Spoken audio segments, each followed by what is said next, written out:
Hello ഒരുവൺ, നമ്മുടെ ദിശ അക്കാദമിയുടെ പുതിയ ക്ലാസ്സിലേക്ക് സ്വാഗതം. അപ്പോൾ നമുക്കറിയാം, നമുക്ക് വരാൻ പോകുന്ന CGL എക്സാമിന് വേണ്ടിയിട്ട് ഏറ്റവും ഇമ്പോർട്ടൻ്റ് ആയിട്ടുള്ള 200 GKയുടെ ക്വസ്റ്റ്യൻസും അതുമായിട്ട് റിലേറ്റ് ചെയ്തിട്ടുള്ള ഫാക്റ്റുകളും ഡിസ്കസ് ചെയ്യുന്ന ഒരു സെക്ഷൻ നമ്മൾ അല്ലെങ്കിൽ ഒരു സീരീസ് നമ്മൾ സ്റ്റാർട്ട് ചെയ്തിട്ടുണ്ടായിരുന്നു. അപ്പോൾ ആ സീരീസിന്റെ തന്നെ പാർട്ടായിട്ട് വരുന്ന അല്ലെങ്കിൽ ആ സീരീസിന്റെ തന്നെ ഭാഗമായിട്ട് വരുന്ന പാർട്ട് 7 ഏഴാമത്തെ ക്ലാസ് ആണ് ഇന്ന് നമ്മൾ ഡിസ്കസ് ചെയ്തത്. ഉറപ്പായിട്ടും ഇതിൽ നിന്നുള്ള ക്വസ്റ്റ്യൻസ് നിങ്ങൾക്ക് എക്സാമിന് ഉണ്ടാവും. ഓക്കെ, അപ്പോൾ നോർമലി ചെയ്യേണ്ടത് നിങ്ങൾ ക്ലാസ് കേൾക്കുന്ന ടൈമിൽ തന്നെ ക്ലാസ് കേൾക്കുന്നതിന്റെ കൂടെ തന്നെ എന്ത് ചെയ്യുക, പഠിച്ചു പോവുക. അറിയാത്ത പോയിന്റുകൾ ഫാക്റ്റുകളാക്കി എന്ത് ചെയ്തോളുക, നോട്ട് ചെയ്തോളുക. പിന്നീട് എക്സാമിന് മുന്നേ അവയൊന്ന് റിവൈസ് ചെയ്തോളുക. ഓക്കെ, അതായത് ക്ലാസ് കേൾക്കുന്ന ആ ടൈമിൽ തന്നെ ഞാൻ പറയുന്നതിന്റെ കൂടെ പഠിച്ചോണം. പിന്നീട് അത് പഠിക്കാനായിട്ട് ടൈം വേസ്റ്റ് ചെയ്യാൻ പാടില്ല. ഓക്കെ, അപ്പൊ അങ്ങനെയാണെങ്കിൽ നമുക്ക് നമ്മുടെ ആദ്യത്തെ ക്വസ്റ്റ്യനിലേക്ക് പോവാം കേട്ടോ. നോക്കേ, നമ്മുടെ ഫസ്റ്റ് ക്വസ്റ്റ്യൻ എന്ന് പറയുന്നത് എങ്ങനെയാണ്. ഓക്കെ, ഒരു കാര്യം കൂടി ഞാൻ പറഞ്ഞോട്ടെ. ഈ ഒരു സീരീസിൽ നമ്മൾ ഡിസ്കസ് ചെയ്യുന്നത് നമ്മുടെ CGL എക്സാമിന് തന്നെ പ്രീവിയസ് ഇയറുകളിൽ ചോദിച്ചിട്ടുള്ള ക്വസ്റ്റ്യൻസ് തന്നെയാണ്. അതിൽ ഏകദേശം നമ്മുടെ ഈ ഒരു 7 ക്ലാസ്സുകളിൽ തന്നെ ഒരുപാട് നമ്പർ ഓഫ് ക്വസ്റ്റ്യൻസ് നമ്മൾ 2025 എക്സാമിന് ചോദിച്ച ക്വസ്റ്റ്യൻസ് ഡിസ്കസ് ചെയ്തിട്ടുണ്ട്. ഓക്കെ, ഇന്നത്തെ ക്ലാസ്സിൽ 2024-25 2 വർഷങ്ങളിലെ എക്സാമിന് ചോദിച്ചിട്ടുള്ള ക്വസ്റ്റ്യൻസ് ആണ് ഇൻക്ലൂഡ് ചെയ്തിട്ടുള്ളത്. ഓക്കെ, നമുക്ക് നോക്കാം. ആദ്യത്തെ ക്വസ്റ്റ്യൻ ഇങ്ങനെ: ഡിമിക്കസ് who was a Greek ambassador came to India during the reign of Mauryan king. അതായത് ഡിമിക്കസ് എന്ന് പറയുന്ന ഗ്രീക്ക് അംബാസിഡർ ശരിക്കും ആരുടെ ടൈം പീരീഡിൽ, ഏത് മൗര്യൻ കിങ്ങിന്റെ ടൈം പീരീഡിലാണ് നമ്മുടെ ഇന്ത്യയിലേക്ക് വരുന്നത്? വളരെ നല്ലൊരു ക്വസ്റ്റ്യൻ. ഓക്കെ, അപ്പൊ നമുക്കറിയാം, ശരിക്കും കൗടില്യ അല്ലെങ്കിൽ ചാണക്യ അല്ലെങ്കിൽ നമ്മുടെ വിഷ്ണുഗുപ്ത മൂന്നും ഒരാളാണ് അല്ലെ. ആരാണ്? കൗടില്യ അല്ലെങ്കിൽ ചാണക്യ അല്ലെങ്കിൽ ഒരാൾ തന്നെയാ വിഷ്ണുഗുപ്ത. ഓക്കെ, കൗടില്യ അല്ലെങ്കിൽ ചാണക്യ അല്ലെങ്കിൽ വിഷ്ണുഗുപ്തന്റെ സഹായത്തോട് കൂടിയിട്ട് നമ്മുടെ ചന്ദ്രഗുപ്ത മൗര്യ, ഞാൻ ഷോർട്ട് ഫോമിൽ എഴുതിയതാണ്, ചന്ദ്രഗുപ്ത മൗര്യ എന്ത് ചെയ്യാണ്, അധികാരത്തിലേക്ക് വരികയാണ്. ചന്ദ്രഗുപ്ത മൗര്യ അധികാരത്തിലേക്ക് വരുന്നതോടുകൂടി നമ്മുടെ നന്ദ ഡൈനാസ്റ്റിയെ റീപ്ലേസ് ചെയ്തിട്ട് പുതിയൊരു ഡൈനാസ്റ്റി എസ്റ്റാബ്ലിഷ് ചെയ്യുന്നു. ആ ഡൈനാസ്റ്റിയാണ് മൗര്യ ഡൈനാസ്റ്റി എന്ന് പറയുന്നത്. അപ്പൊ മൗര്യ ഡൈനാസ്റ്റിയുടെ ഫൗണ്ടർ ആരാണെന്ന് വെച്ച് കഴിഞ്ഞാൽ അതിന് ആൻസർ ചന്ദ്രഗുപ്ത മൗര്യയാണ്. അപ്പൊ ഈ നന്ദ ഡൈനാസ്റ്റി റൂൾ ചെയ്തുകൊണ്ടിരിക്കുന്ന ടൈം പീരീഡിൽ തന്നെയാണ് 326 BC-യില് 326 BC-യില് ഏത് യുദ്ധം നടക്കുന്നത്? Battle of Hydaspes. കേട്ടോ, ബാറ്റിൽ ഓഫ് ഹൈഡാസ് പാസ് 326 BC-യില് ബാറ്റിൽ ഓഫ് ഹൈഡാസ് പാസ്. അത് ആരൊക്കെ തമ്മിലാണ്? അലക്സാണ്ടറും പോറസും തമ്മിൽ അല്ലേ. അലക്സാണ്ടറും അതുപോലെ തന്നെ പോറസും തമ്മിൽ ബാറ്റിൽ ഓഫ് ഹൈഡാസ് പാസ് നടക്കുന്നു എന്നാണ് 326 BC-യില്. അപ്പൊ ശരിക്കും പോറസിന്റെ കയ്യിലുള്ള പ്രദേശങ്ങളെല്ലാം ആര് പിടിച്ചെടുക്കുകയാണ്? അലക്സാണ്ടർ പിടിച്ചെടുക്കുകയാണ് ചെയ്യുന്നത്. ദെൻ പിന്നീട് കഥ പറയുന്നത് ഇങ്ങനെ തന്നെ: അലക്സാണ്ടർ മരണപ്പെടുകയും ഈ പ്രദേശങ്ങളെല്ലാം നോക്കി നടത്തുന്നത് പിന്നീട് ആരാണ്? സെല്യൂക്കസ് നിക്കേറ്റർ എന്ന് പറയുന്ന ആളാണ്. സോ ചന്ദ്രഗുപ്ത മൗര്യ അധികാരത്തിലേക്ക് വരുമ്പോൾ ഈ സെല്യൂക്കസ് നിക്കേറ്ററുമായിട്ടാണ് ഫൈറ്റ് ഉണ്ടാവുന്നത്. അത്തരത്തിൽ ഫൈറ്റിൽ പരാജയപ്പെടുമെന്ന് സെല്യൂക്കസ് നിക്കേറ്റർ എന്ന് പറയുന്ന ആൾക്ക് മനസ്സിലാവുകയും സെല്യൂക്കസ് നിക്കേറ്റർ എന്താണ് ചെയ്യുന്നത്? പിടിച്ചെടുത്ത പ്രദേശങ്ങളെല്ലാം തിരിച്ചു നൽകാമെന്ന് പറയുകയും ഒപ്പം തന്റെ മകളായിട്ടുള്ള ഹെലനെ കൂടി വിവാഹം ചെയ്തോളാൻ പറയുകയാണ്.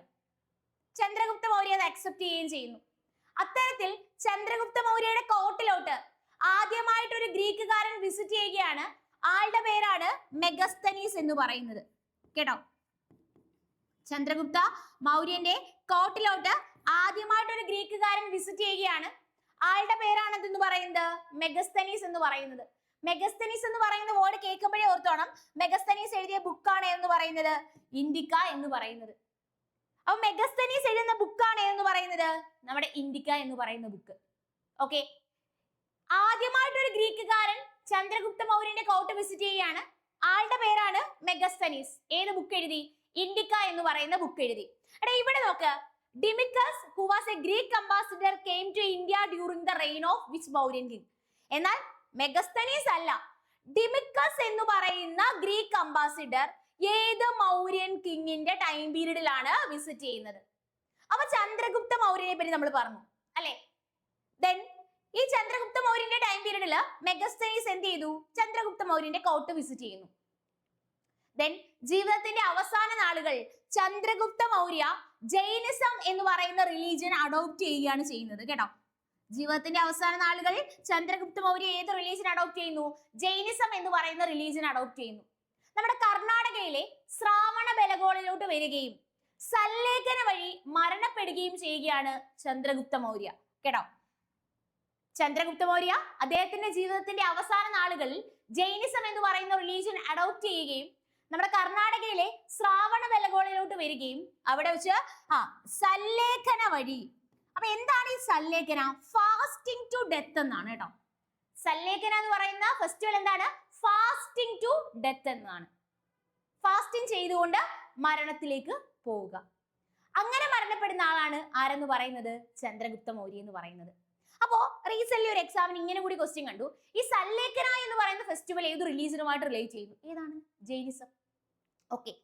എന്നാൽ ചന്ദ്രഗുപ്ത മൗര്യന് ശേഷം അവിടെ അധികാരത്തിലേക്ക് വരുന്നു ആളുടെ പേരാണ് ബിന്ദുസാര എന്ന് പറയുന്നത് കേട്ടോ. ചന്ദ്രഗുപ്ത മൗര്യന് ശേഷം അധികാരത്തിലേക്ക് വരുന്നു ആളുടെ പേരാണ് ബിന്ദുസാര എന്ന് പറയുന്നത്. അമിത്രഘാട്ട് അല്ലെങ്കിൽ അമിത്രോചേറ്റസ് എന്ന് പറയുന്ന നെയിമിൽ അറിയപ്പെട്ട ആളാണ് ആരെന്ന് പറയുന്നത്? ബിന്ദുസാര എന്ന് പറയുന്നത് കേട്ടോ. അമിത്രഘട്ട് അല്ലെങ്കിൽ അമിത്രോചേറ്റസ്. അമിത്രഘട്ട് അല്ലെങ്കിൽ അമിത്രോചേറ്റസ് എന്ന് പറയുന്ന പേരിൽ അറിയപ്പെട്ട ആളായിരുന്നു ആരെന്ന് പറയുന്നത്? ബിന്ദുസാര എന്ന് പറയുന്നത്. ഈ ബിന്ദുസാറിന്റെ ടൈം പീരീഡിലാണ് ഡിമിക്കസ് എന്ന് പറയുന്ന ആള് അല്ലെങ്കിൽ ഡിമിക്കസ് എന്ന് പറയുന്ന ഗ്രീക്ക് അംബാസിഡർ ഈ ബിന്ദുസാറിന്റെ ടൈം പീരീഡിലാണ് എന്ത് ചെയ്യുന്നത്?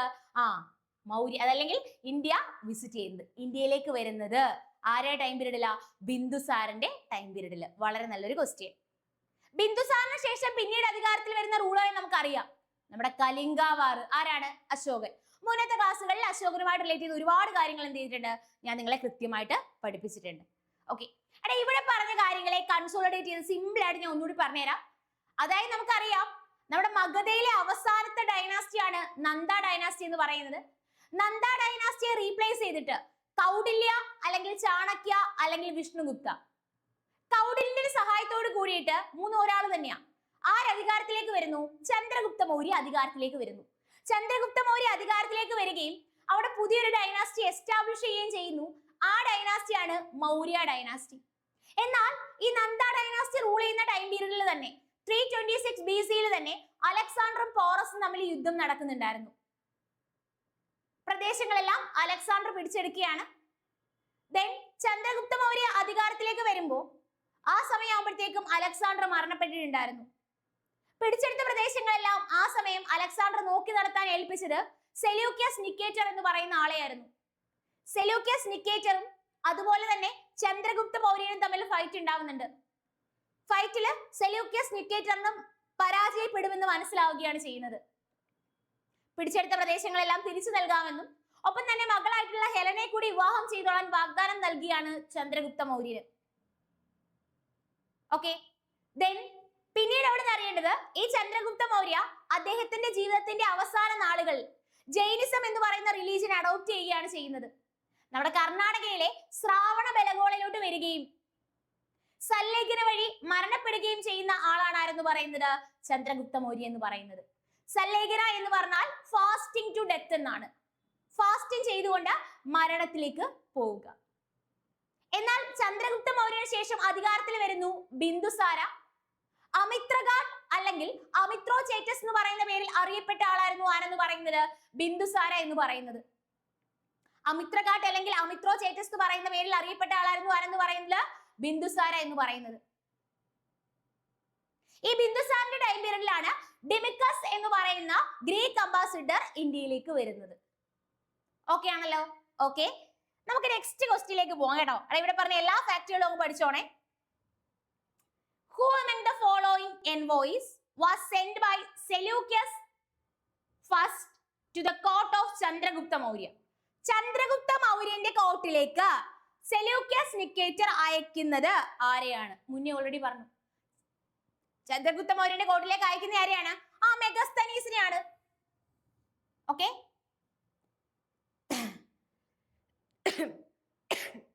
Okay sorry. അപ്പൊ ഈ മെഗസ്തനീസ് എഴുതുന്ന ബുക്കാണ് ഏതെന്ന് പറയുന്നത്? ഇൻഡിക്ക എന്ന് പറയുന്നത്. കേട്ടോ, മെഗസ്തനീസ് എഴുതുന്ന ബുക്കാണ് ഏതെന്ന് പറയുന്നത്? ഇൻഡിക്ക എന്ന് പറയുന്നത്. ഓക്കെ ആണല്ലോ. നമുക്ക് നെക്സ്റ്റ് ക്വസ്റ്റ്യനിലേക്ക് പോവാം. ഓക്കെ, നെക്സ്റ്റ് ക്വസ്റ്റ്യൻ എങ്ങനെയാണ്?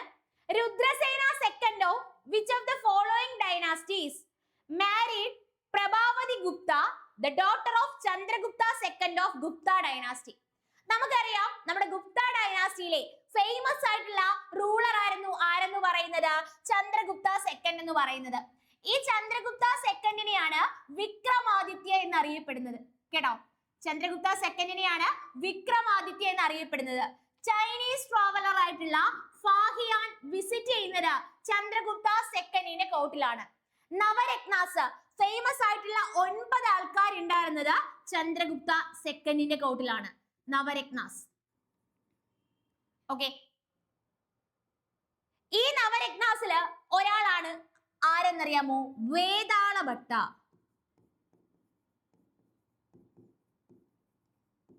ഓക്കെ, ഈ നവരത്നാസിൽ ഒരാളാണെന്ന് പറയുന്നത് വേതാളഭട്ട എന്ന് പറയുന്നത്. നമ്മുടെ എക്സാമിന് ക്വസ്റ്റ്യൻ വന്നിട്ടുണ്ട്, ഈ വേതാളഭട്ട എഴുതിയ ബുക്ക് ഏതാണ്? നമ്മുടെ എക്സാമിന് ഡയറക്ട്ലി ക്വസ്റ്റ്യൻ ചോദിച്ചിട്ടുണ്ട്.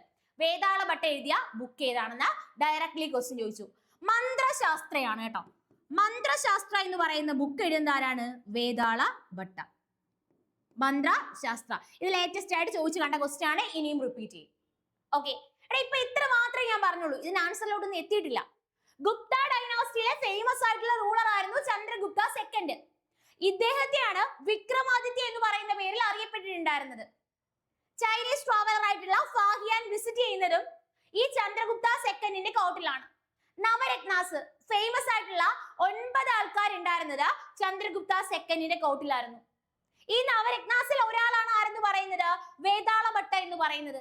ഈ വേതാളഭട്ട എഴുതിയ ബുക്കാണ് എന്ന് പറയുന്നത് മന്ത്രശാസ്ത്ര എന്ന് പറയുന്നത്. കേട്ടോ, വേതാളഭട്ട എഴുതിയ ബുക്കാണ് ഏത്? മന്ത്രശാസ്ത്ര എന്ന് പറയുന്നത്. ഓക്കെ, അപ്പൊ വേതാളഭട്ട എഴുതിയ ബുക്ക് ഏതാണെന്ന് വെച്ചാൽ അതിന് ആൻസർ ഏതാണ്? മന്ത്രശാസ്ത്ര എന്ന് പറയുന്ന ബുക്ക് എഴുതിയത് ആരാണ്? വേതാളഭട്ടയാണ്. ഓക്കെ, ഇനി നമുക്ക് നോക്കാം.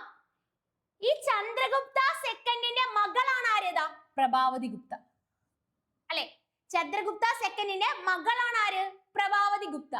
ഈ പ്രഭാവതി ഗുപ്തയെ വിവാഹം ചെയ്തു കൊടുക്കുന്നത് രുദ്രസേന സെക്കൻഡിനാണ്. കേട്ടോ, പ്രഭാവതി ഗുപ്തയെ വിവാഹം ചെയ്തു കൊടുക്കുന്ന ആർക്കാണ്? രുദ്രസേന സെക്കൻഡ്. ഈ രുദ്രസേന സെക്കൻഡ് ഏത് ഡൈനാസ്റ്റിയിലെ റൂളർ ആണെന്ന് വെച്ച് കഴിഞ്ഞാൽ അതിന് ആൻസർ വഗതക ഡൈനാസ്റ്റി ആണ്. കേട്ടോ, ഏത് ഡൈനാസ്റ്റിയിലെ റൂളർ ആണ്? വഗതക ഡൈനാസ്റ്റി. അപ്പൊ വഗതക ഡൈനാസ്റ്റിയിലെ റൂളറായ രുദ്രസേന സെക്കൻഡിനെയാണ് നമ്മുടെ ഗുപ്ത ഡൈനാസ്റ്റിയിലെ റൂളറായ ചന്ദ്രഗുപ്ത സെക്കൻഡിന്റെ മകളായിട്ടുള്ള പ്രഭാവതി ഗുപ്ത വിവാഹം ചെയ്യുന്നത്. അത് തന്നെയല്ലേ ക്വസ്റ്റ്യൻ? നോക്ക്, Rudrasena second of which of the following dynasties married Prabhavati Gupta, the daughter of Chandragupta second of Gupta dynasty? Gupta ഡൈനാസ്റ്റിയെ ഫേമസ് ആയിട്ടുള്ള റൂളർ ആയിട്ടുള്ള ചന്ദ്രഗുപ്ത സെക്കൻഡിന്റെ മകളായിട്ടുള്ള പ്രഭാവതി ഗുപ്തയെ വിവാഹം ചെയ്യുന്നത് ആരാണ്? നമ്മുടെ വഗതക ഡൈനാസ്റ്റി റൂളർ ആയിട്ടുള്ള രുദ്രസേന സെക്കൻഡ്. ചിലപ്പോൾ ഇനി എക്സാമിന് ക്വസ്റ്റ്യൻ വരിക വിവാഹം ചെയ്യുന്ന വഗതക dynasty ruler ആരാണെന്നായിരിക്കും. റൂളറിന്റെ പേരങ്ങ് പഠിച്ചോളുക, Rudrasena second. Simple ആയിട്ട് ഓർത്തിരിക്കാലോ. നമുക്ക് നെക്സ്റ്റ് ക്വസ്റ്റ്യനിലേക്ക് പോവാം. ഓക്കെ, അപ്പൊ അതിനു മുന്നേ ഓൾറെഡി ഞാൻ നിങ്ങളുടെ അടുത്ത് പറഞ്ഞിട്ടുണ്ട്. അതായത് ശരിക്കും നമ്മുടെ SSC വരാൻ പോകുന്ന CGL എക്സാമിന് വേണ്ടിയിട്ട് നമ്മുടെ ഓൺലൈൻ അതുപോലെ തന്നെ ഓഫ്ലൈൻ ക്ലാസ്സസ് അവൈലബിൾ ആണ്. അപ്പോൾ ഓൺലൈൻ ക്ലാസ്സസ് എന്ന് പറഞ്ഞാൽ ലൈവ് ആയിട്ടായിരിക്കും ക്ലാസ്സുകൾ ഉണ്ടാവുക. കൃത്യമായിട്ട് മാറി വന്ന പാറ്റേൺ അനുസരിച്ച് ഏറ്റവും ലേറ്റസ്റ്റ് ആയിട്ട് എക്സാമിന് ചോദിച്ച ക്വസ്റ്റ്യൻസ് ഉൾപ്പെടെയുള്ള രീതിയിലായിരിക്കും ക്ലാസ്സുകൾ നിങ്ങൾക്ക് പ്രൊവൈഡ് ചെയ്യുന്നുണ്ടാവുക. That means exam point of വ്യൂല് ഈ ക്ലാസ്സുകൾ ഭയങ്കര യൂസ്ഫുൾ ആയിരിക്കും നിങ്ങൾക്ക്. ഓക്കെ, അത്തരത്തിൽ മാറി വന്ന പാറ്റേൺ അനുസരിച്ചിട്ടുള്ള ലൈവ് ക്ലാസ്സുകൾ.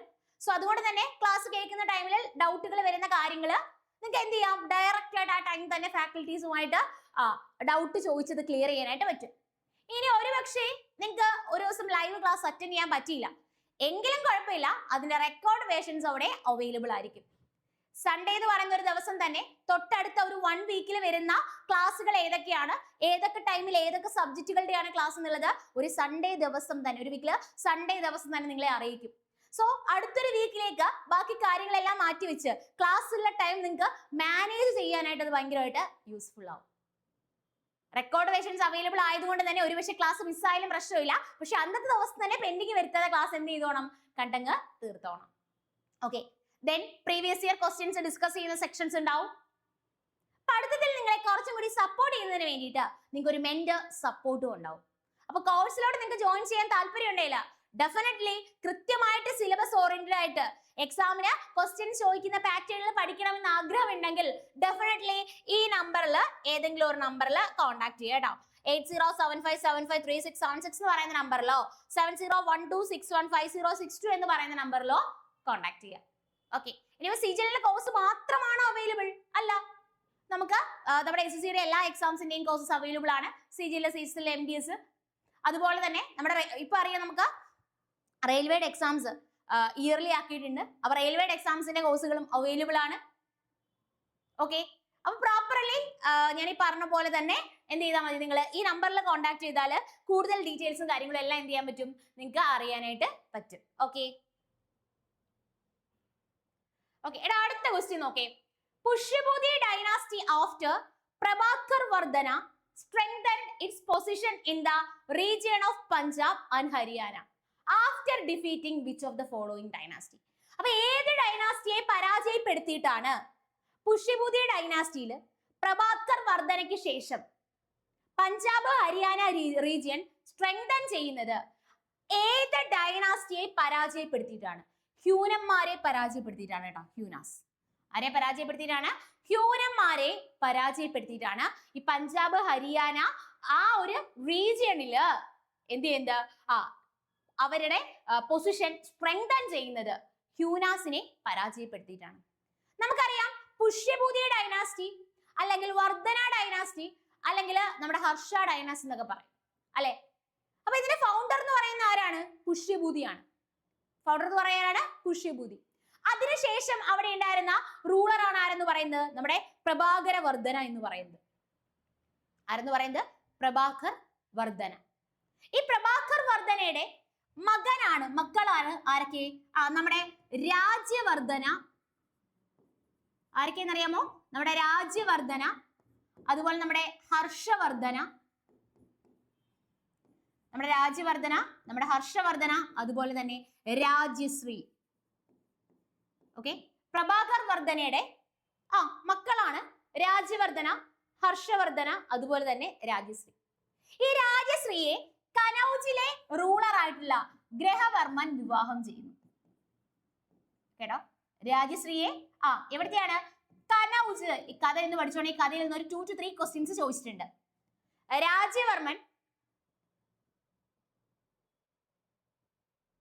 രാജ്യവർദ്ധന, ഹർഷവർദ്ധന, രാജ്യശ്രീ, ഇവർ 3 പേരുമാണ് മക്കൾ. രാജ്യശ്രീ വിവാഹം ചെയ്യുന്നു ആരെയാണ്? ഗ്രഹവർമ്മനെ. ഈ ഗ്രഹവർമ്മൻ എവിടുത്തെ റൂളറാണ്? കനൗജിലെ റൂളറാണ്. ഓക്കെ, ഈ സമയത്ത് നമ്മുടെ ഗൗഡ കിങ് ആയിട്ടുള്ള ശശാങ്കൻ, കേട്ടോ, ഗൗഡ കിങ് ആയിട്ടുള്ള ശശാങ്കനും ഗ്രഹവർമ്മനും തമ്മിൽ എന്ത് നടക്കുന്നു? ഫൈറ്റ് നടക്കുന്നു. ഓക്കെ, ഈ ഫൈറ്റില് ആര് മരണപ്പെടുന്നു? ഗ്രഹവർമ്മൻ മരണപ്പെടുന്നു. ഓക്കെ, ഫൈറ്റില് ഗ്രഹവർമ്മൻ എന്ത് ചെയ്തു? മരണപ്പെട്ടു. രാജശ്രീ എന്തിലാക്കി? തടവിലാക്കി. ഓക്കെ, ഗൗഡ കിങ് ആയിട്ടുള്ള ശശാങ്കനും ഗ്രഹവർമ്മനും തമ്മിൽ യുദ്ധം നടന്നു. ഗ്രഹവർമ്മൻ മരണപ്പെട്ടു. രാജശ്രീ എന്താക്കി? തടവിലാക്കി. ഇത് ചോദിക്കാനായിട്ട് സഹോദരനായിട്ടുള്ള രാജശ്രീയുടെ സഹോദരനായിട്ടുള്ള ആര് ചെന്നു? രാജ്യവർദ്ധൻ ചെന്നു. ഈ ശശാങ്ക ആരെയും കൊന്നു? രാജ്യവർദ്ധനെയും കൊന്നു. ഓക്കെ, പിന്നെ അവിടെ ആരേ ഉള്ളൂ? ഹർഷവർദ്ധൻ. ഹർഷവർദ്ധൻ അധികാരത്തിലേക്ക് വരികയാണ്. തന്റെ സഹോദരനായിട്ടുള്ള രാജ്യവർദ്ധൻ എന്ത് ചെയ്തു? മരണപ്പെട്ടു. അതുപോലെ തന്നെ തന്റെ സഹോദരിയായിട്ടുള്ള രാജശ്രീ തടങ്കലിലുമാണ്. രാജശ്രീയെ തടങ്കലിൽ നിന്ന് രക്ഷപ്പെടുത്താം. പക്ഷെ ഹർഷവർദ്ധന് ഒറ്റയ്ക്ക് യുദ്ധം ചെയ്യുക, ശശാങ്കനെതിരെ ഒറ്റയ്ക്ക് യുദ്ധം ചെയ്യുക എന്നുള്ളത് പോസിബിൾ ആയിരുന്നില്ല. സോ ആ സമയത്ത് ആസാമിലെ റൂളർ ആയിരുന്ന ഭാസ്കരവർമ്മന്റെ സഹായം കൂടി തേടുകയാണ്. ഓക്കെ, ആ സമയത്ത് ആസാമിലെ റൂളർ ആയിട്ടുള്ള ഭാസ്കരവർമ്മന്റെ സഹായം കൂടി തേടുകയാണ്. ഹർഷവർദ്ധനും ഭാസ്കരവർമ്മനും കൂടി ചേർന്നിട്ട് ആരെ അങ്ങ് പരാജയപ്പെടുത്തി? ശശാങ്കനെ അങ്ങ് പരാജയപ്പെടുത്തി. ഓക്കെ, അപ്പോ അങ്ങനെ ശരിക്കും ഈ ഒരു ഫൈറ്റിന് ശേഷം ഹർഷവർദ്ധൻ താനേശ്വറിൽ നിന്ന് കനൌജിലേക്ക് ക്യാപിറ്റൽ ചേഞ്ച് ചെയ്യാണ് ചെയ്യുന്നത്. ഓക്കെ, ക്യാപിറ്റൽ എങ്ങോട്ടേക്ക് ചേഞ്ച് ചെയ്യുന്നു? താനേശ്വറിൽ നിന്ന് കനൌജിലേക്ക് ചേഞ്ച് ചെയ്യുന്നു.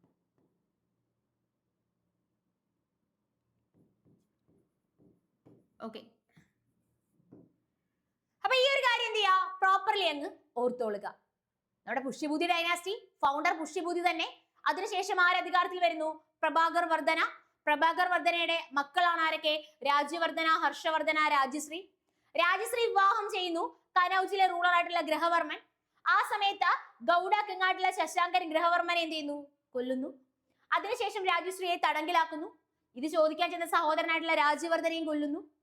ദെൻ പിന്നെ ഹർഷവർദ്ധൻ മാത്രമേ ഉള്ളൂ. സഹോദരിയെ രക്ഷിക്കണം. ഹർഷവർദ്ധനും ആ സമയത്തെ ആസാമിലെ കിങ്ങായിട്ടുള്ള ഭാസ്കര വർമ്മനും കൂടി ചേർന്നിട്ട് ആരെ അങ്ങ് പരാജയപ്പെടുത്തുന്നു? ശശാങ്കനെ അങ്ങ് പരാജയപ്പെടുത്തുന്നു. ഓക്കെ, അപ്പൊ അത്രയും കാര്യങ്ങള് പ്രോപ്പർലി ഓർത്തോളുക. നമുക്ക് നെക്സ്റ്റ് ക്വസ്റ്റ്യനിലേക്ക് പോവാം. ഓക്കെ, അടുത്ത ക്വസ്റ്റ്യൻ എന്ന് പറയുന്നത് ഇങ്ങനെയാണ്. Who was the Mughal emperor during the third battle of Panipat? Third battle of Panipat നടക്കുന്ന സമയത്ത് നമ്മുടെ മുഗൾ എംപറർ ആരായിരുന്നു? തേർഡ് ബാറ്റിൽ ഓഫ് പാനിപ്പട്ടിന്റെ സമയത്ത് നമ്മുടെ മുഗൾ എംപറർ ആരാണെന്ന് ചോദിച്ചു കഴിഞ്ഞാൽ അതിന് ആൻസർ ഷാ ആലം സെക്കൻഡ് ആണ്. ആരാണ്? ഷാ ആലം സെക്കൻഡ്. നമുക്കറിയാം ബാറ്റിൽ ഓഫ് പാനിപ്പട്ട് ഫസ്റ്റ് ഉണ്ട്, സെക്കൻഡ് ഉണ്ട്, തേർഡ് ഉണ്ട്. ഓക്കെ, അതില് ഫസ്റ്റ് ബാറ്റിൽ ഓഫ് പാനിപ്പട്ട് കേട്ടോ, പാനിപ്പട്ട് യുദ്ധം 3 എണ്ണമാണുള്ളത്. ഫസ്റ്റ് ബാറ്റിൽ ഓഫ് പാനിപ്പട്ട് എന്ന് പറയുമ്പോൾ 1526 കേട്ടോ. ആരൊക്കെ തമ്മിലാ? ബാബറും ഇബ്രാഹിം ലോധിയും. ഓക്കെ, ആരൊക്കെ തമ്മിലാണ്? ബാബറും ഇബ്രാഹിം ലോധിയും തമ്മിലാണ് 1526 ഫസ്റ്റ് ബാറ്റിൽ ഓഫ് പാനിപ്പട്ട്. ഇതില് വിൻ ചെയ്യുന്ന ആരാണ്? ബാബർ. എന്നാൽ സെക്കൻഡ് ബാറ്റിൽ ഓഫ് പാനിപ്പട്ട് കേട്ടോ, എന്നാൽ സെക്കൻഡ് ബാറ്റിൽ ഓഫ് പാനിപ്പട്ട്, ഈ സെക്കൻഡ് ബാറ്റിൽ ഓഫ് പാനിപ്പട്ട് എന്ന് പറയുന്നത് 1556 കേട്ടോ. സെക്കൻഡ് ബാറ്റിൽ ഓഫ് പാനിപ്പട്ട് 1556 ആരൊക്കെ തമ്മിലാണെന്ന് വെച്ച് കഴിഞ്ഞാൽ അത് അക്ബറും അതുപോലെ ഹെമുവും തമ്മിലാണ്. വിൻ ചെയ്യുന്നത് ആരാണ്? അക്ബർ ആണ്. തേർഡ് ബാറ്റിൽ ഓഫ് പാനിപ്പട്ട് കേട്ടോ, തേർഡ് ബാറ്റിൽ ഓഫ് പാനിപ്പട്ട് 1761 എന്നാണ്. 1761 മറാത്താസും അതുപോലെ അഫ്ഗാനും തമ്മിലാണ്. അഫ്ഗാൻ റൂളർ ആയിട്ടുള്ള ആ റൂളറിന്റെ പേര് പ്രോപ്പർലി അറിയാമോ? അതായത് തേർഡ് ബാറ്റിൽ ഓഫ് പാനിപ്പട്ട് ആ റൂളറിന്റെ പേര് പ്രോപ്പർലി നമ്മൾ അറിയണം. മറാത്താസും അഫ്ഗാനും തമ്മിലാണ്.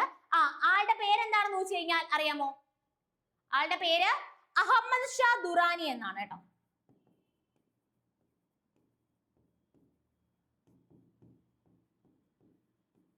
ആളുടെ പേര് അഹമ്മദ് ഷാ ദുറാനി എന്നാണ്. ഇവിടെ നമ്മളിപ്പോ പറഞ്ഞത് ഫസ്റ്റ് ബാറ്റിൽ ഓഫ് പാനിപ്പട്ട് ആണെങ്കിൽ 1526 ബാബറും ഇബ്രാഹിം ലോധിയും തമ്മില് ബാബർ വിൻ ചെയ്യുന്നു. Second battle of Panipat 1556 Akbar ഹെമുവും തമ്മിൽ അക്ബർ ആണ് വിജയിക്കുന്നത്. തേർഡ് ബാറ്റിൽ ഓഫ് പാനിപ്പട്ട് 1761 മറാത്താസും അഫ്ഗാൻസും, അഫ്ഗാനിലെ ലീഡ് ചെയ്തത് Ahmad Shah Durrani. Third battle of പാനിപ്പട്ടിന്റെ സമയത്ത് ആരായിരുന്നു നമ്മുടെ ലേറ്റർ മുഗൾ റൂളർ, അല്ലെങ്കിൽ ആരായിരുന്നു മുഗൾ എംപറർ എന്ന് വെച്ച് കഴിഞ്ഞാൽ ഷാ ആലം സെക്കൻഡ് ആണ് കേട്ടോ. ജസ്റ്റ് ഒന്ന് സ്ക്രീൻഷോട്ട് എടുത്തേക്കുക. ഓക്കെ, അപ്പൊ അത്രയും ഓക്കെ ആണേ. നെക്സ്റ്റ് ക്വസ്റ്റിലേക്ക് പോവാം നമുക്ക്. ഓക്കെ, അടുത്ത ക്വസ്റ്റ്യൻ എന്ന് പറയുന്നത് എങ്ങനെയാ? Which article of the constitution of India expressly provides that president is eligible for re-election? President റീഇലക്ഷന് എലിജിബിൾ ആണെന്ന് പറയുന്ന ആർട്ടിക്കിൾ ഏതാണ്? അത് ആർട്ടിക്കിൾ ഏതാണെന്ന് വെച്ച് കഴിഞ്ഞാൽ ആർട്ടിക്കിൾ 57 ആണ് കേട്ടോ. പ്രസിഡന്റ് റീഇലക്ഷന് എലിജിബിൾ ആണെന്ന് പറയുന്ന ആർട്ടിക്കിൾ ഏതാണ്? ആർട്ടിക്കിൾ 57. അവിടെ നമ്മൾ അറിയണം article 52 there shall be a president of India. നമുക്കൊരു പ്രസിഡന്റ് ഉണ്ടെന്ന് പറയുന്ന ആർട്ടിക്കിൾ ആണ് എന്ന് പറയുന്നത് ആർട്ടിക്കിൾ 52 എന്ന് പറയുന്നത്. ആർട്ടിക്കിൾ 54 പറയുന്നത് എന്താണ്? പ്രസിഡന്റിന്റെ ഇലക്ഷനെ പറ്റി പറയുന്ന ആർട്ടിക്കിൾ ആണ് ഇത്, ആർട്ടിക്കിൾ 54 എന്ന് പറയുന്നത്. ആർട്ടിക്കിൾ 56 പറയുന്നത് പ്രസിഡന്റിന്റെ ടെന്യൂറിനെ പറ്റി, ടേമിനെ പറ്റി, കാലാവധിയെ പറ്റിയാണ്, 5 years. ആർട്ടിക്കിൾ 56 പറയുന്നത്. ആർട്ടിക്കിൾ 58 പറയുന്നത് കേട്ടോ, ആർട്ടിക്കിൾ 58 പറയുന്നത് ക്വാളിഫിക്കേഷനെ പറ്റിയാണ്, പ്രസിഡന്റിന്റെ ക്വാളിഫിക്കേഷനെ പറ്റിയാണ് എന്തിൽ പറയുന്നത്, ആർട്ടിക്കിൾ 58 പറയുന്നത്. ആർട്ടിക്കിൾ 60 കേട്ടോ, ഏതാണ്? ആർട്ടിക്കിൾ 60. ആർട്ടിക്കിൾ 60 പറയുന്നത് എന്തിനെ പറ്റിയാ? ഓത്തിനെ പറ്റിയാണ് ആർട്ടിക്കിൾ 60 പറയുന്നത്. അപ്പൊ ആർട്ടിക്കിൾ 52 പറയുന്നത് there shall be a president of India. നമുക്കൊരു പ്രസിഡന്റ് ഉണ്ട് എന്ന് പറയുന്ന ആർട്ടിക്കിൾ ആണ് ആർട്ടിക്കിൾ 52. എന്നാൽ ആർട്ടിക്കിൾ 54 എന്ന് പറയുന്നത് പ്രസിഡന്റിന്റെ ഇലക്ഷനെ പറ്റി പറയുന്നു. ആർട്ടിക്കിൾ 56 എന്ന് പറയുന്നത് കാലാവധി, ടെന്യൂറിനെ പറ്റി പറയുന്നു. ആർട്ടിക്കിൾ 58 എന്ന് പറയുന്നത് ക്വാളിഫിക്കേഷനെ പറ്റി പറയുന്നു. ആർട്ടിക്കിൾ 60 എന്ന് പറയുന്നത് ഓത്ത്. ഓക്കെ, ആർട്ടിക്കിൾ 59 കൂടി ഓപ്ഷനിലുണ്ട്. ആർട്ടിക്കിൾ 59 പറയുന്നത് conditions of president's office. Okay, എന്തിനെ പറ്റി പറയുന്നു? Conditions of president's office. അപ്പൊ അത്രയും കൃത്യമായിട്ട് അങ്ങ് പഠിച്ചോണേ. എല്ലാ ആർട്ടിക്കിളും വളരെ വളരെ ഇമ്പോർട്ടന്റ് ആണ്. പ്രസിഡന്റിനെ റീ ഇലക്ഷന് എലിജിബിൾ ആണ്, പ്രസിഡന്റ് റീ ഇലക്ഷൻ എലിജിബിൾ ആണ് എന്ന് പറയുന്ന ആർട്ടിക്കിൾ ആർട്ടിക്കിൾ 57 ആണ്. പ്രസിഡന്റിനെ പറ്റി പറയുന്ന ആർട്ടിക്കിൾ, നമുക്കൊരു പ്രസിഡന്റ് ഉണ്ടെന്ന് പറയുന്ന ആർട്ടിക്കിൾ, അതാണ് ആർട്ടിക്കിൾ 52. ഇലക്ഷനെ പറ്റി പറയുന്ന ആർട്ടിക്കിൾ 54. ടെന്യൂർ അല്ലെങ്കിൽ ടൈമിനെ പറ്റി പറയുന്ന ആർട്ടിക്കിൾ 56. ക്വാളിഫിക്കേഷനെ പറ്റി പറയുന്ന ആർട്ടിക്കിൾ 58. ഓത്തിനെ പറ്റി പറയുന്ന article 60. Conditions of president's office പറയുന്ന ആർട്ടിക്കിൾ ആർട്ടിക്കിൾ 59. ഓക്കെ, അപ്പൊ അത്രയും ക്ലിയർ ആണേ. നമുക്ക് എന്ത് ചെയ്യാം? നെക്സ്റ്റ് ക്വസ്റ്റ്യനിലേക്ക് പോവാം കേട്ടോ. നോക്കേ, ആർട്ടിക്കിൾ 123 നമുക്കറിയാം ഓർഡിനൻസ് പവർ ആണല്ലേ, പ്രസിഡന്റിന്റെ ഓർഡിനൻസ് പവർ ആണ് എന്ന് പറയുന്നത് article 123. The ordinance making power is the most important legislative power of ആരുടെയാ? പ്രസിഡന്റിന്റെ.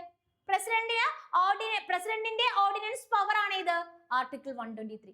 ഗവർണറിന്റെ ഓർഡിനൻസ് പവർ ആണ് എത്ര? ആർട്ടിക്കിൾ 213 എന്ന് പറയുന്നത് കേട്ടോ. ഗവർണറിന്റെ ഓർഡിനൻസ് പവർ ആണ് എത്ര? ആർട്ടിക്കിൾ 213 എന്ന് പറയുന്നത്. പ്രസിഡന്റിന്റെ ഓർഡിനൻസ് ആണ് എന്ന് പറയുന്നത് ആർട്ടിക്കിൾ 123 എന്ന് പറയുന്നത്. ഓക്കെ, അടുത്ത ക്വസ്റ്റ്യൻ നോക്കേ. What is the tenure of office for the chief election commissioner?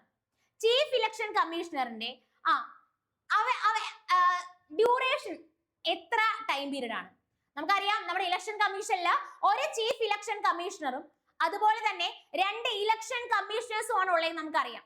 The question ഇങ്ങനെയാണ്. ഇതിൽ ചിലപ്പോൾ നിങ്ങൾക്ക് ഒരു കൺഫ്യൂഷൻ വരാം. 6 വർഷമുണ്ട്, 5 വർഷമുണ്ട്, 6 വർഷമുണ്ട്, പിന്നെ വയസ്സ് 65ഉം 60ഉം. അപ്പൊ ഏതാ അതിൽ പ്രോപ്പർലി കറക്റ്റ് ആയിട്ട് വരുന്നത്? ഇലക്ഷൻ കമ്മീഷണേഴ്സിന്റെ കാലാവധി എന്ന് പറയുന്നത് 6 years or up to the age of 65 years ആണ്.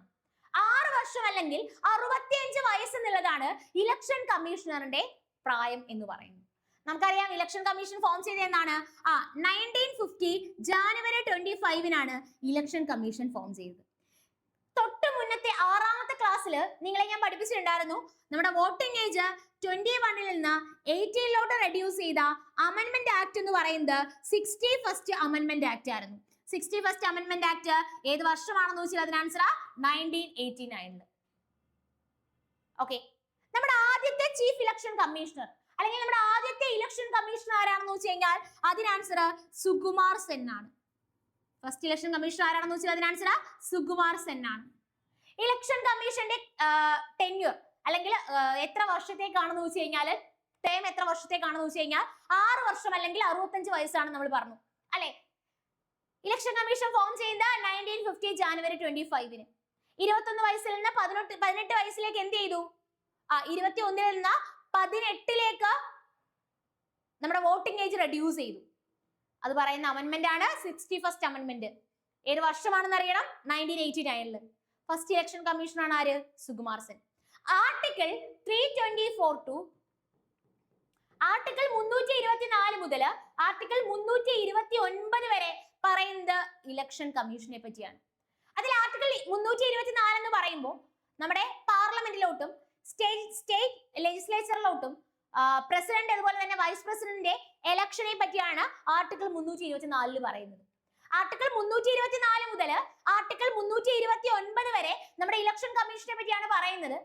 അതില് ആർട്ടിക്കിൾ 324 എന്ന് പറയുന്നത് പാർലമെന്റിലോട്ടും സ്റ്റേറ്റ് ലെജിസ്ലേച്ചറിലോട്ടും പ്രസിഡന്റ് അതുപോലെ തന്നെ വൈസ് പ്രസിഡന്റിന്റെ ഇലക്ഷനെ പറ്റിയാണ് ആർട്ടിക്കിൾ 324 പറയുന്നത്. ഓക്കെ, അതൊക്കെ അടുത്ത question. ചെറാവു the bamboo dance performed using crossed bamboo sticks is a folk dance of which state? ചെറാവു എന്ന് പറയുന്ന ഫോക്ക് ഡാൻസ് ബാംബു ഡാൻസ് എന്നും ഇതിനെ അറിയപ്പെടുന്നു. ഇത് ഏത് സ്റ്റേറ്റ് ആണെന്ന് വെച്ചാൽ അതിന് ആൻസർ എവിടെയാണ്? മിസോറാം. കേട്ടോ, ചെറാവു ഡാൻസിനെ ബാംബു ഡാൻസ് എന്നും അറിയപ്പെടുന്നു. ഈ ഡാൻസ് ഏത് സ്റ്റേറ്റ് ആണെന്ന് വെച്ചാൽ അതിന് ആൻസർ മിസോറാം. എടാ, റീസെന്റ് ഒരു ക്വസ്റ്റ്യൻ വന്നു. ശരിക്കും നമുക്ക് എന്തെങ്കിലും ഒരു കാര്യത്തിലുള്ള അച്ചീവ്മെന്റ് അല്ലെങ്കിൽ യുദ്ധത്തിലൊക്കെയുള്ള വിജയം ഇത് സെലിബ്രേറ്റ് ചെയ്യുന്നതിന് വേണ്ടിയിട്ട് മിസോറാമിൽ പെർഫോം ചെയ്യുന്ന ഡാൻസ് ഏതാണ്? യുദ്ധത്തിലുള്ള വിജയം അല്ലെങ്കിൽ അതുപോലെ തന്നെ പ്രത്യേകമായിട്ടുള്ള ഏതെങ്കിലും ഒരു കാര്യത്തിലുള്ള അച്ചീവ്മെന്റ്, ഇത്തരത്തിൽ മിസോറാമില് പെർഫോം ചെയ്യുന്ന ഡാൻസ് ഏതാണെന്ന് വെച്ച് കഴിഞ്ഞാൽ അതിന് ആൻസർ സോലാക്കിയ ആണ്. സോലാക്കിയ. എന്നാൽ മിസോറാമിലെ ബാംബു ഡാൻസ് എന്ന ചെറാവു ഡാൻസിനെ അറിയപ്പെടുമ്പോൾ അവിടുത്തെ യുദ്ധത്തിലുള്ള വിക്ടറി അല്ലെങ്കിൽ മറ്റൊരു സിഗ്നിഫിക്കന്റ് ആയിട്ടുള്ള അച്ചീവ്മെന്റിലുള്ള വിജയം, ഇതിനു വേണ്ടിയിട്ട് സോലാക്കിയ എന്ന് പറയുന്ന ഡാൻസ് പെർഫോം ചെയ്യുമ്പോൾ കഴിഞ്ഞില്ല. എഗെയിൻ ക്വസ്റ്റ്യൻ വന്നിട്ടുണ്ട്, ഡാൻസ് ഓഫ് ഗസ്റ്റ്, ഗസ്റ്റുകളുടെ അല്ലെങ്കിൽ ഗസ്റ്റുകൾ വരുന്ന സമയത്ത് പെർഫോം ചെയ്യുന്ന ഡാൻസ്, ഇത്തരത്തിൽ അറിയപ്പെടുന്ന ഡാൻസ് ആണ് കൂവല്ലം.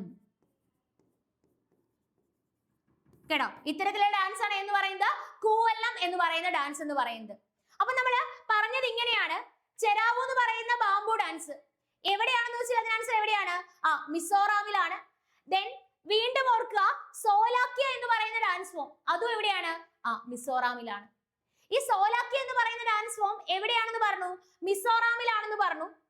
ഈ സോലാക്കിയ എന്ന് പറയുന്ന ഡാൻസ് ഫോം നമ്മൾ മിസോറാമിലാണെന്ന് പഠിക്കുമ്പോൾ അവിടുന്ന് വീണ്ടും പ്രോപ്പർലി ഓർത്തോണം, അതായത് യുദ്ധത്തിലുള്ള വിജയം. കേട്ടോ, യുദ്ധത്തിലുള്ള വിജയം അല്ലെങ്കിൽ നമുക്ക് എന്ത് പറയാൻ പറ്റും? പ്രോപ്പർലി ഏതെങ്കിലും ഒരു കാര്യത്തിലുള്ള പ്രധാനപ്പെട്ട അച്ചീവ്മെന്റ്, ആ ടൈമിലുള്ള ഡാൻസ് ഫോം ആണ് എന്ന് പറയുന്നത് സോലാക്കി എന്ന് പറയുന്നത്. ഡാൻസ് ഓഫ് ഗസ്റ്റ്, ഗസ്റ്റുകളുടെ ഡാൻസ് എന്നറിയപ്പെടുന്ന ഡാൻസ് ഫോം ആണ് ഏത്? കൂവല്ലം. ഓക്കെ, ദെൻ അടുത്തേന്ന് പറയുന്നത് which is the largest and famous monastery in Sikkim known for its colorful murals and mask dance. എടാ, ഈ ക്വസ്റ്റ്യൻ ആൻസർ നിങ്ങൾ തന്നെ അങ്ങ് പറഞ്ഞു, കാരണം ഇത് മുന്നത്തെ ക്ലാസ്സുകളിൽ ഞാൻ പഠിപ്പിച്ചിട്ടുള്ളതാണ്. നമ്മൾ 7 ക്ലാസ് ഇപ്പൊ ആയിട്ടുണ്ട്. ഞാൻ പറയുന്നു, വീണ്ടും ഉറപ്പ് വരികയാണ്, ഇതിനുള്ള ക്വസ്റ്റ്യൻസ് ഡെഫിനറ്റ്ലി ക്വസ്റ്റ്യൻസ് ആൻസർ അങ്ങനെ പഠിക്കുകയല്ല, പറഞ്ഞു തരുന്ന കണക്റ്റഡ് ഫാക്ട് ഉൾപ്പെടെ പഠിച്ചു കഴിഞ്ഞാൽ ഉറപ്പായിട്ടും ഇതിനുള്ള ക്വസ്റ്റ്യൻസ് എക്സാമിന് ഉണ്ടാവും. അപ്പൊ ഈ ക്വസ്റ്റ്യൻ ഞാൻ നിങ്ങളെ മുന്നേ പഠിപ്പിച്ചാണ്. ഈ ഒരു ക്വസ്റ്റ്യൻ എന്ത് ചെയ്തോളുക? ഒന്ന് ആൻസർ കമന്റ് ചെയ്തോളുക. ഓക്കെ, അപ്പൊ അങ്ങനെയാണെങ്കിൽ ഇതിന്റെ കണ്ടിന്യൂസ് ആയിട്ടുള്ള അടുത്ത സെക്ഷനിൽ നമുക്ക് എന്ത് ചെയ്യാം? ബാക്കി ക്വസ്റ്റ്യൻസ് ഡിസ്കസ് ചെയ്യാം. വളരെ വലിയ ചെറിയ ചെറിയ സെക്ഷൻസ് ആയിട്ടാണ് നമ്മൾ ക്ലാസ്സുകൾ പ്രൊവൈഡ് ചെയ്യുന്നത്. അപ്പൊ നിങ്ങൾക്ക് ബാക്കിയുള്ള ടൈം എക്സ്ട്രാ ബാക്കി കാര്യങ്ങൾ പഠിക്കാനായിട്ട് പറ്റും. ഈ ക്ലാസ് കേൾക്കുന്ന ടൈം പീരീഡിൽ ഈ ഒരു ടൈം വാല്യുബിൾ ആയിട്ട് യൂസ് ചെയ്ത് പഠിപ്പിക്കുന്ന കാര്യങ്ങൾ കൃത്യമായിട്ട് അങ്ങ് പഠിച്ചോളുക. നോട്ട് എഴുതാൻ മടി ഉണ്ടെങ്കിൽ എന്ത് ചെയ്തോളുക?